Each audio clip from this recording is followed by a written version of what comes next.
Well, happy Friday, everyone. Today is September 22nd, 2023. I am Jeff Hutchison. I am the Director of Advocacy and Public Policy for TESOL International Association. Thank you for taking the next few minutes, just as we provide for you an update on what is happening here in the United States, especially as it relates to federal policy and legislation impacting the English language teaching profession, as well as multilingual learners of English. A lot's been happening this week, so I'm going to go ahead and jump right into it because I want to be able to share both the good news and the bad news with you, if you will, about how the things are going right now and the state of some of the policy. So first, some of the big news. This, of course, is the Adult Education and Family Literacy Week that TESOL has been celebrating. Hopefully you've been following us on the social media site. Have also been taking opportunity to support adult learners adult learners, especially those who are multilingual learners of English this week, through petitioning and asking your members of Congress to voice their support, as well as to continue to fund Title II of WIOA, the Workforce Innovation and Opportunity Act. I'll talk more about that in just a moment. But if you haven't been to it yet, please go to our site. I know this is the end of the week, but we've been celebrating all week. We have celebrating what it's all about, ways in which you can support learners by contacting your congressional representatives. And then you can also explore TESOL Press resources that we have in our bookstore. And you can also have 20% off on a self-study course. So all of these things that we're doing to celebrate. And then lastly, down at the bottom, in addition to some resources, we do have a little podcast where we were able to talk with Christine Piven, the Executive Director of the City of Philadelphia's Office of Children and Families, and Federico Salas-Nardi, Director of the Mayor's Office for Adult Literacy in Houston, about how they are serving the adult ed English learner population within their communities. So if you have a few moments, it's only about 20 minutes, take a listen to what they're doing, some of the great work that is happening both in Houston and Philadelphia. So I'm just going to jump right into the legislative part of this update here. So let me just get this started. Here we go. All right. So I'll share with you just an update on what is happening. If you've been following the news, hopefully you have not been crying too much. As you can see in the news, we are headed towards another impasse at the congressional and executive level on our budget. We have been down this path before. Most recently, it started heightening during the Clinton administration and heightened in the Obama, and really walloped a couple of times during the prior administration, the Trump administration. But looks like we're headed for that again. Not to be the bearer of bad news, just to give you a sense of reality of what's going on. So what I want to talk about just for the next few minutes is just give an update on that appropriations process, the funding that is taking place or not taking place, as the case may be, right now on things impacting ELT and MLEs. As well, just a quick update on some of the bills that TESOL is supporting, and then an update on DACA, the Deferred Action for Childhood Arrivals, the executive order that Obama signed back, I believe it was in 2012. And how that ride is or is not going at this time. So federal budget process, what we're looking for, what we hope, what should be the case is that usually in the spring, February, March, the president puts a proposal out on the budget. Then the House and the Senate take their processes to come up with their own budget, either in agreement with or lower or higher than the president has proposed. And then the two appropriation bills come together and they're signed in so that they're signed into law or put forward to the president. So hopefully they'll be signed into law so that by September 30th, the end of the federal fiscal year, the government can continue working and operating. That's how it's supposed to be. That's how we would love it to be.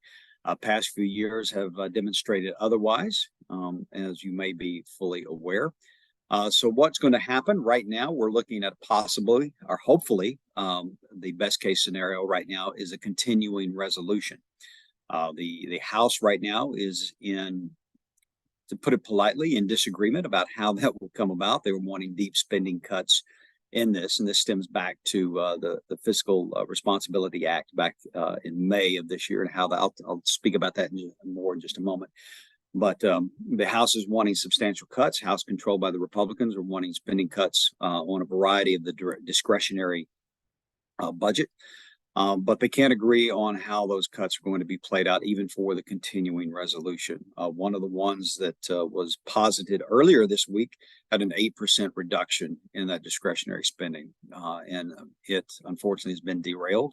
Now, Senator McCarthy is even talking about bringing forth some of Representative McCarthy, Speaker McCarthy, bringing forth some of the full House appropriations bills, which have not been passed. The Senate has done its due diligence. They're done. Their bills have been passed. The appropriation bills have been passed.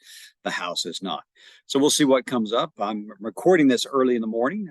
So by the time that you listen to this, there may have already be some changes on this Friday. I'll provide another update next week.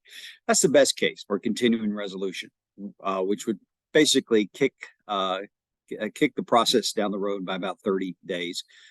Maybe even more, and they probably wouldn't even come back to it until after the election is over this November. But that remains to be seen. That's just my assumptions here.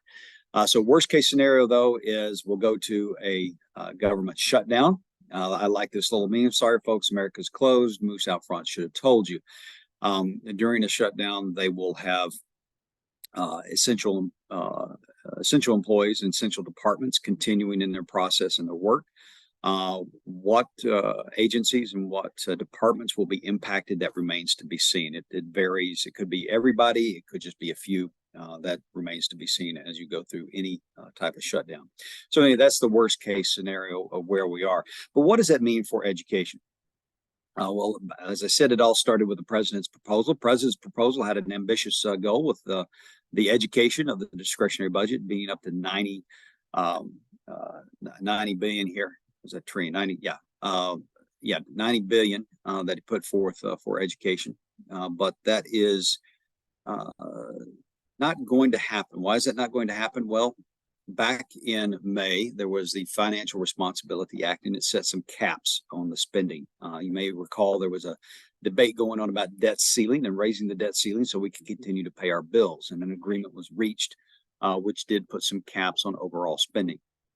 So where we were back in the spring, we were asking, the president's ask had Title I at 20.5 billion, Title II for professional development at 2.2 billion, and then Title III for English language acquisition at 1.2 billion. We, of course, were asking either the same or a little bit higher in our ask. AEFLA, which is Title II, the Workforce Innovation Opportunity Act, which funds adult education, learning, impacting. And I'll just say a little bit that if you're not familiar with that, the federally funded adult education programs, almost half of the participants are actually in ESL. So when you think about adult literacy, we think about the empowerment and bringing literacy to those that need it to help towards their betterment in the workforce and life, et cetera, whatever that may be. We sometimes forget to realize that almost half of those individuals are English language learners. They're multilingual learners of English trying to gain access into the things that they need in and around in their communities. And so this goes to help them and to help the educational pathway for them. Then the Higher Education Act, this teacher quality partnerships to build programs to basically encourage more people to get into the field. Ambitious ask by the president this year at 132, almost doubling of what it was before.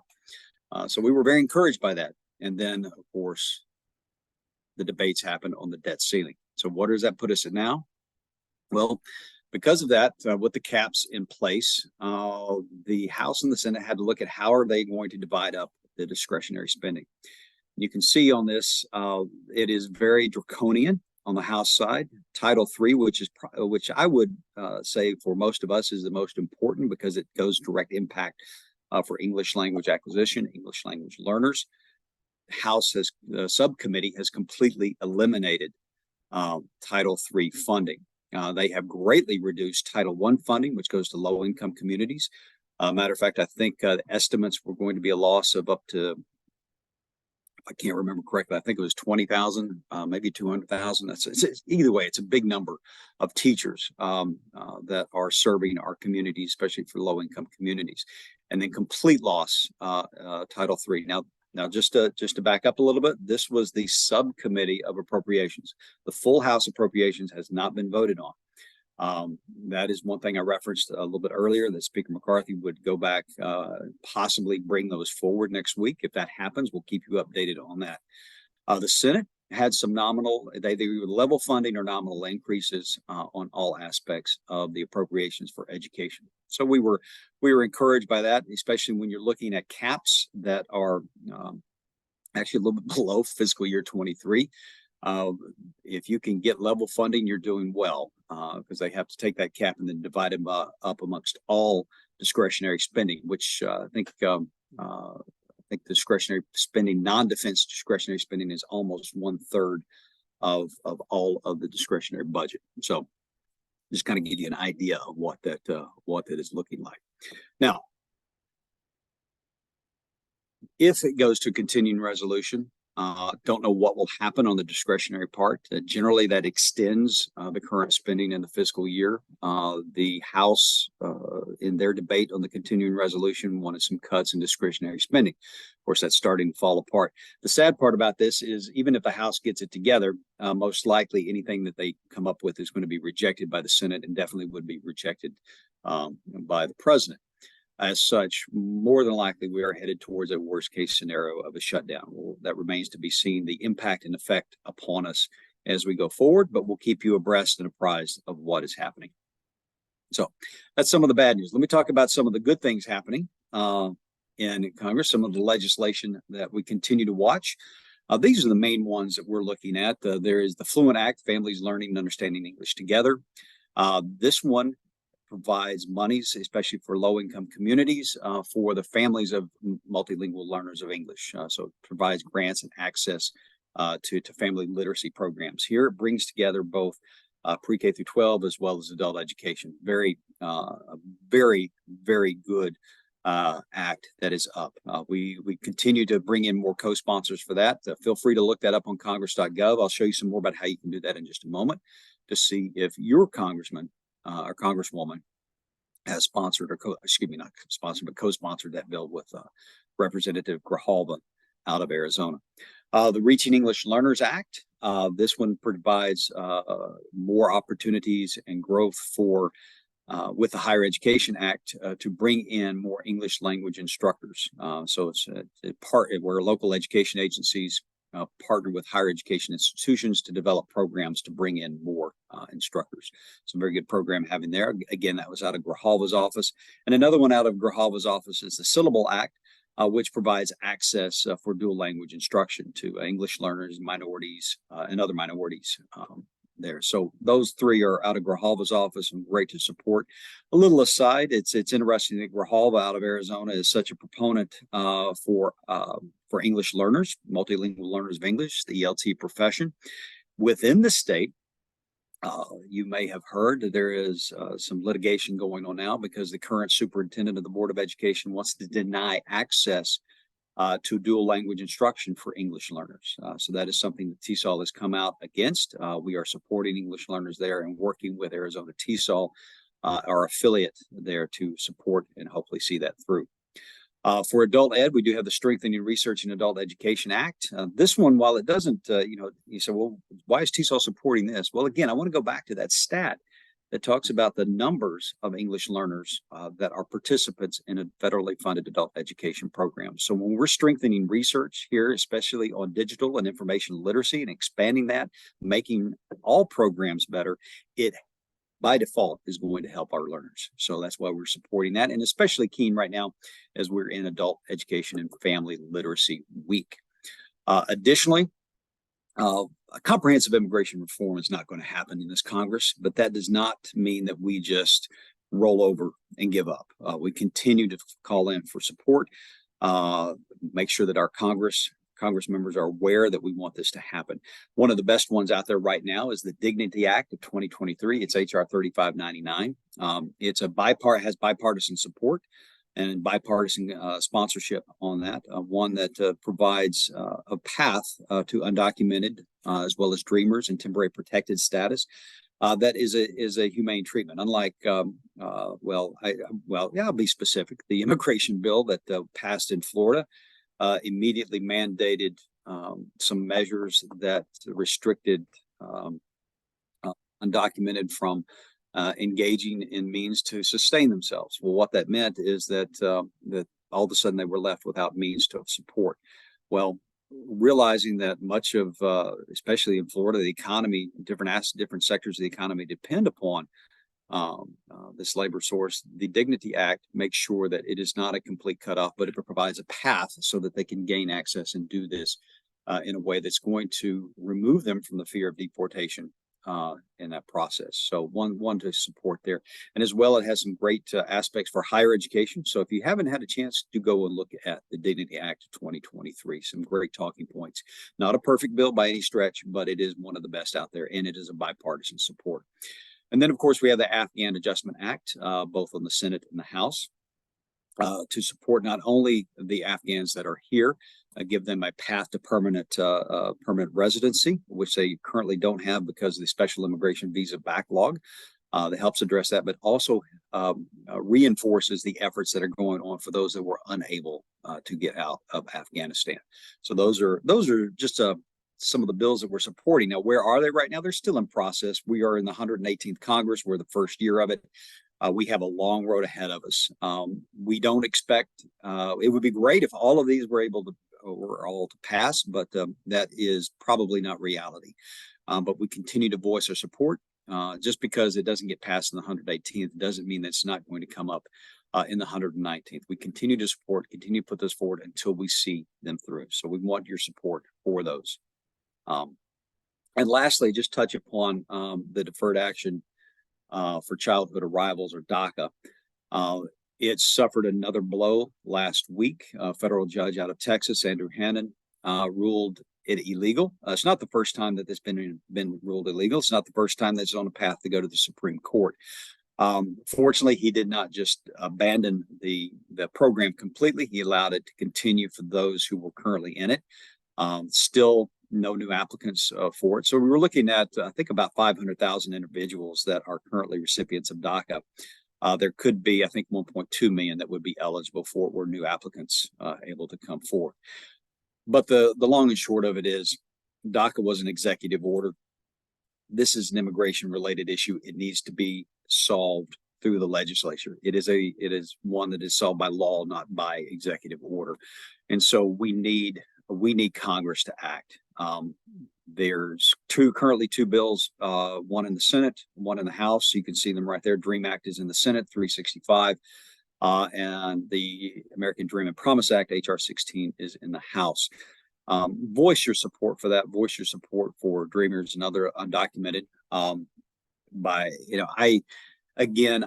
don't want to provide false expectations that this is going to get through and everybody's going to be taken care of, but it is a struggle right now, comprehensive immigration reform, in the midst of what we're looking at on the appropriation side. It's a difficult ask to go through, but that ask needs to be made. So please take your time to voice your support for these and for your students who may be undocumented and in that limbo. And especially those, not just the undocumented, but all those that there's also a whole nother category of those that came in as dependents. But at some point, they came of age and no longer had their status. And so they are now in limbo as well. So another group that could benefit from a legal solution to this, as opposed to an executive order. So just a quick update on some of the things that we have going on and where Congress is. Continue to voice your support. What you can do, go to our website. We've made it easy. We've got all of these issues. You may not support all of these. That's fine. You may select and choose the ones you want to support, but we have each of these identified in our Action Center. We have a message already crafted. Just take that message, edit it how you see fit, add your personal story to it, and begin developing that relationship with your member of Congress. So while it is some bad news, you've got to ask. Ask for that funding, ask for that appropriations, make sure that the ELT profession, MLEs are funded at the federal level, even in these tight circumstances that we have. If there's a bill out there that you see is going to be impactful to you and your community, voice your support for it. We have all of those listed there. So I said 5 minutes. I've taken over 5 minutes. My apologies on that. But anyway, happy Friday to all of you. And I hope to see you again next week as I provide you an update on what transpires on the appropriations. Have a great rest of your Friday and a wonderful weekend.